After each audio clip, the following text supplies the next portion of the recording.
Hello అండి. Welcome to our channel ASN blogs. ఈరోజు నేను మన ఇంట్లోకి కావాల్సిన కొన్ని కూరగాయ మొక్కలు పెంచుకోవాలనుకుంటున్నానండి. అందుకోసం వచ్చేసి నేను ఇక్కడ కొన్ని కూరగాయల మొక్కలు ఏమేమి పెంచుతున్నానో చూసేద్దాం వచ్చేయండి నాతో పాటు.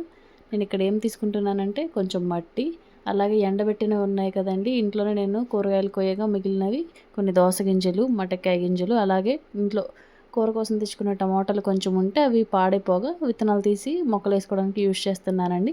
వీటి కోసం నేను పెద్దగా యూజ్ చేయలేదండి. పిల్లలు తిని ఆడుకోగా మిగిలిన వెనీలా కప్స్ ఉన్నాయి కదండీ! అవి ఓ 4 తీసుకున్నాను. అలాగే ఒక చిన్న వాటర్ బాటిల్‌ని కట్ చేశాను. కట్ చేసి వీటన్నిటికి అడుగున చిన్న చిన్న హోల్స్ పెట్టుకున్నానండి.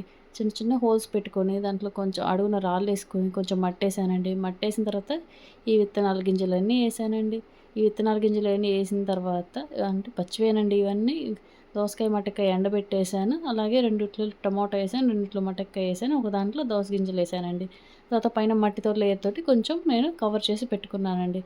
ఇలా చేసిన తర్వాత ఏం చేశానంటే పైనుంచి వాటర్ పోస్తూ వచ్చానండి వీటికి. అంటే చిన్న చిన్నగా నిదానంగా కొంచెం వాటర్ పోస్తూ ఉన్నానండి. ఫైనల్‌గా ఇగోండి రెండిట్లో నేను టమోటా సీడ్స్ ఏసాను, రెండిట్లో మట్టకాయ సీడ్స్ ఏసాను. ఒక దాంట్లో మాత్రం వచ్చేసి దోస గింజలేసానండి.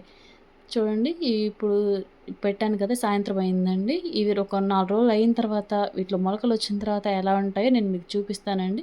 ఈలోపు మనం ఛానల్‌ని సబ్స్క్రైబ్ చేసుకోండి. కొత్త కొత్త వీడియోస్ కోసం, అప్డేట్స్ కోసం ఛానల్‌ని సబ్స్క్రైబ్ చేసుకోండి. Thank you for watching.